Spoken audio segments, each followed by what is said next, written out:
In this video, we're going to go over the Friedel-Crafts alkylation reaction of benzene. So here is the generic reaction. So let's start with benzene. And what we're going to do is we're going to react it with an alkyl chloride using aluminum chloride as the catalyst. And the net effect is that we're replacing a hydrogen atom with an alkyl group or with an R group. And so that's the basic idea behind the Friedel-Crafts alkylation reaction. Now there are some limitations, and we're going to discuss that in this video. But let's work on a basic example. So let's react benzene with tert-butyl chloride using AlCl3. What do you think the major product for this reaction will be? And also, draw up a mechanism for this reaction. So what's going to happen here is we're going to replace a hydrogen with a tert-butyl group.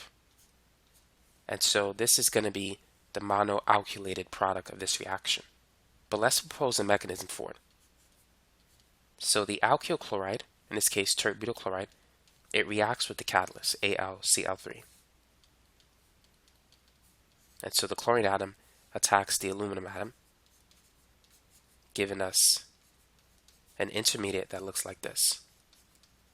So right now, the aluminum atom has a negative formal charge, and chlorine has a positive formal charge. And then the leaving group is going to leave. So the chlorine atom, it leaves, and we're going to get a tertiary carbocation intermediate. And so what's going to happen at this point is that the benzene ring is going to react with the electrophile. And the electrophile is the tertiary carbocation intermediate.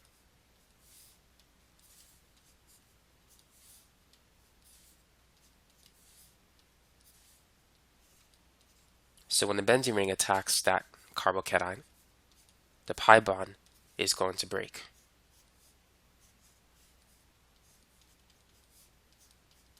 And so we're going to have 2 double bonds instead of 3. And here is the tert-butyl group. And here we have a positive charge on this carbon. And then in the next step, a base is going to remove the hydrogen. So we're going to use AlCl4- as the base. And so this will take away the hydrogen, and the carbon-hydrogen bond will break. Those 2 electrons will be used to make the pi bond of the benzene ring. And so that's the mechanism for the formation of tert-butyl benzene using the Friedel-Crafts alkylation reaction. Now, it's important to understand that once tert-butyl benzene is formed, it doesn't stop there. An alkyl group is a weakly activating group, and so it makes the benzene ring more reactive than the original benzene ring. So tert-butyl benzene is more reactive than benzene itself. It's a stronger nucleophile. So therefore, this reaction will continue. It's going to react with another tert-butyl chloride group, and thus polyalkylation will occur. And so that's one of the limitations of the Friedel-Crafts alkylation reaction. Now, weakly activating groups such as an alkyl group, they're ortho pair directors. So they can direct the next group in the ortho position or in a para position. However, this group is bulky, and so the ortho position will not be favored for this example. So the second product will look like this. Another tert-butyl group will be added in the para position with respect to the first one. And so that's one limitation of the Friedel-Crafts alkylation reaction, and that is that polyalkylations can occur. Now let's react benzene with ethyl chloride using the aluminum chloride catalyst. So what is the major product for this reaction? And also, write up a mechanism for it. So in this example, all we need to do is basically replace a hydrogen with an ethyl group. So ethylbenzene will be the monoalkylated product in this example. Now granted, it doesn't end there. Polyalkylations will occur. And so this is an ortho pair director, and the ethyl group is not as sterically hindered as the tert-butyl group. So we can get another group in the ortho position or in a pair position.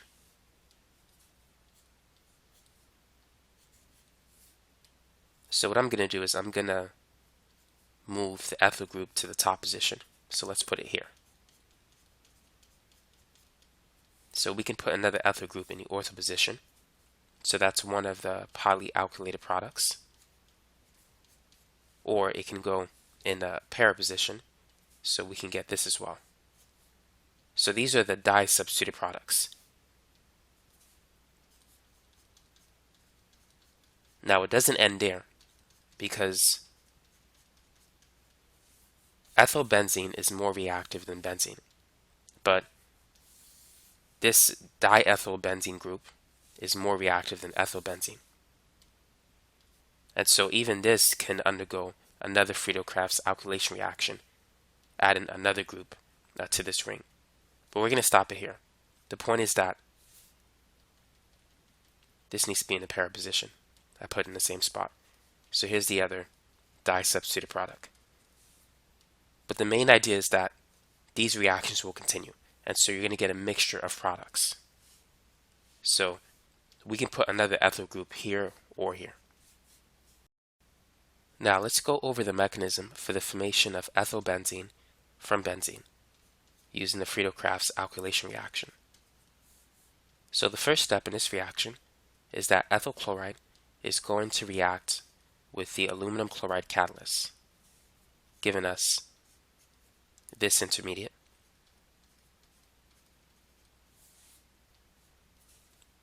Where chlorine has a positive formal charge and aluminum has a negative formal charge. Now, notice that this carbon atom is a primary carbon, and so this is not going to happen. We're not going to form an unstable primary carbocation intermediate. They're too difficult to form. So what's going to happen instead is the benzene ring is going to react with the group that we see here.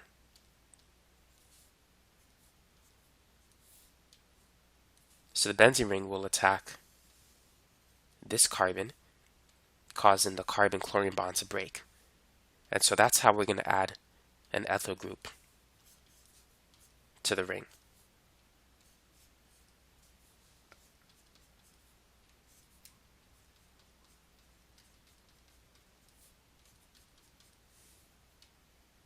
Let me keep these arrows here.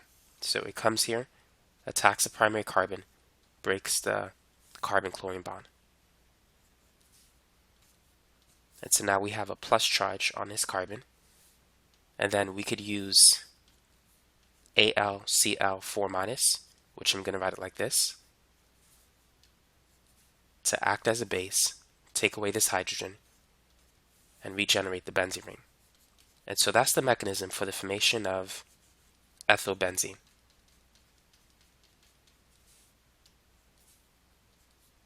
But the point is that you don't want to form an unstable primary carbocation.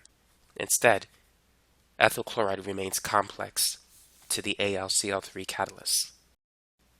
Now what's going to happen if we mix, let's say, benzene with, instead of ethyl chloride, let's mix it with propyl chloride.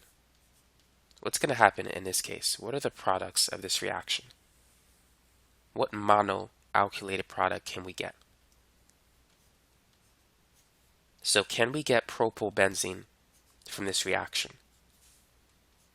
We could, but not in good yield. This is going to be the minor product. We are also going to get something else, and that is isopropylbenzene. The question is why? Another limitation of the Friedel-Crafts alkylation reaction is that limitations can occur. And so this is going to be the major product. So let's go over the mechanism for this reaction. So here we have propyl chloride, or 1-chloropropane, and that's going to react with the aluminum chloride catalyst.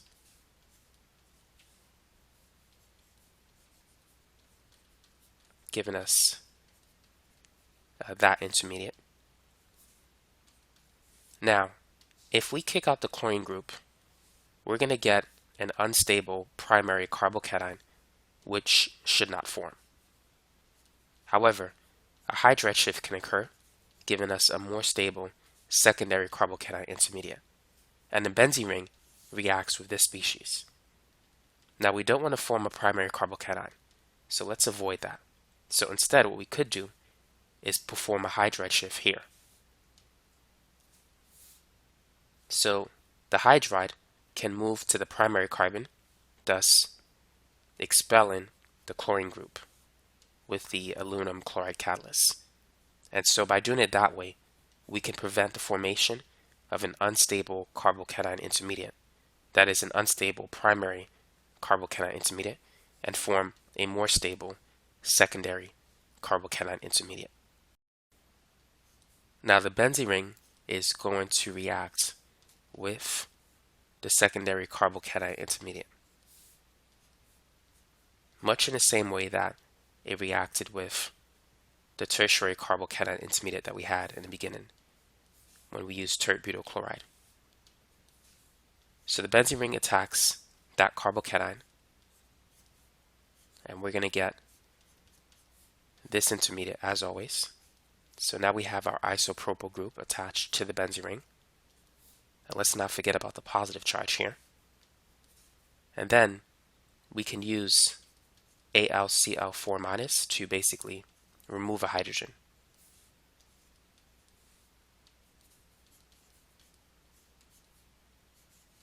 And now we have isopropyl benzene as our major product in this reaction. So far, we've discussed two limitations of the Friedel-Crafts alkylation reaction. The first one is that polyalkylations can occur. Once you add the first R group, the ring becomes activated, more reactive than benzene, and so it's easy for the second R group to add to a benzene ring with an R group that's already present. And so polyalkylations can occur with the Friedel-Crafts alkylation reaction. So that's the first limitation. The second limitation is that rearrangements can occur, as we saw in the case of propyl chloride. We didn't get propyl benzene as the major product. Instead, we got isopropyl benzene. So carbocation rearrangements can occur with the Friedel-Crafts alkylation reaction. Now, there's a third limitation that we must discuss. So let's use nitrobenzene as our starting reactant. The nitro group is a strongly deactivating group. It's also a meta-director. And because it's deactivated, the ring is not as nucleophilic as the benzene ring. And so the Friedel-Crafts alkylation reaction, it doesn't work for strongly deactivated rings. So we're not going to get any product in this example. So anytime you have a strong deactivating group, like a nitro group or something else, the Friedel-Crafts alkylation reaction fails. So those are the three limitations. The first one is polyalkylation can occur. The second one is that carbocation rearrangements can occur as well. And the third, it doesn't work with strongly deactivating groups.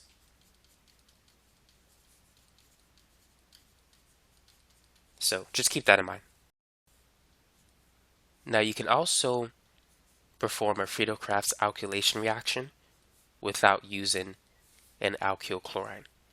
So in this example, we're going to use 2-methylpropene with hydrofluoric acid. What do you think the major product will be? Ultimately, a carbocation will form, but the benzene ring will attack the most substituted carbon, in this case, the tertiary carbon, because tertiary carbocations are more stable than primary ones. So the end result for this reaction is we're going to get tert-butylbenzene as our monoalkylated product. But let's go over the mechanism for this process. So the alkene is going to react with HF.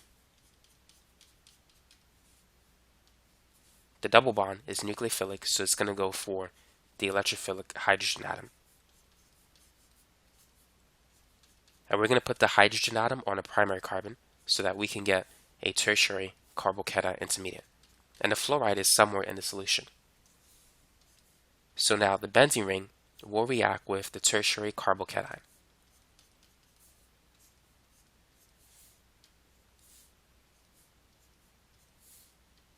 Just like it did before. And so we're going to get this intermediate. So here's our tert-butyl group.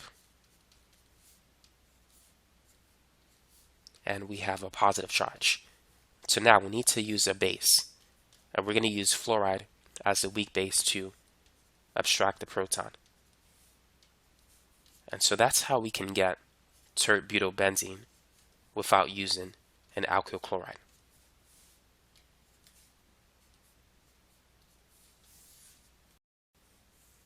Now, another way in which we can alkylate a benzene ring is by using an alcohol.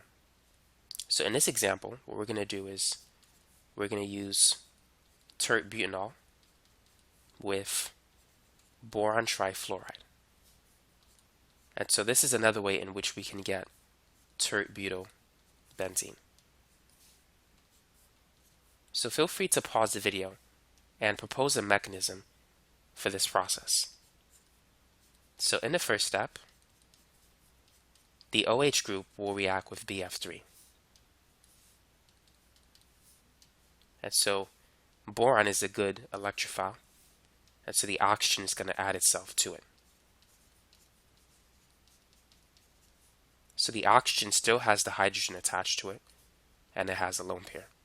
Boron has a negative formal charge at this point, and oxygen has a positive formal charge.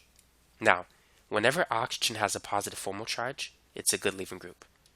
And so it's going to leave, and we're going to get a tertiary carbocation intermediate. And our side product will be HOBF3 with a negative formal charge. Now the benzene ring is going to react with the tert-butyl carbocation. And so it's going to attack this carbocation, and we're going to get this intermediate. Now, what should we use as the base for this step to get rid of the proton? So we need to use this group. So here we have a boron atom with 3 fluorine atoms attached to it and an OH group. And so the boron atom has a negative formal charge. And we're going to use one of the fluorine atoms to grab the hydrogen, causing this to basically break, regenerating the benzene ring. And so that's how we can get tert-butylbenzene using an alcohol. And so our side product will be HF. The hydrogen and the fluorine got together. This bond broke. So now boron only has an OH group and 2 fluorine atoms attached to it.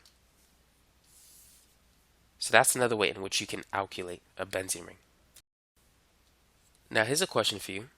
Early in this video, we saw that if we take a benzene and react it with propyl chloride, the major product that we get is isopropyl benzene and not propyl benzene.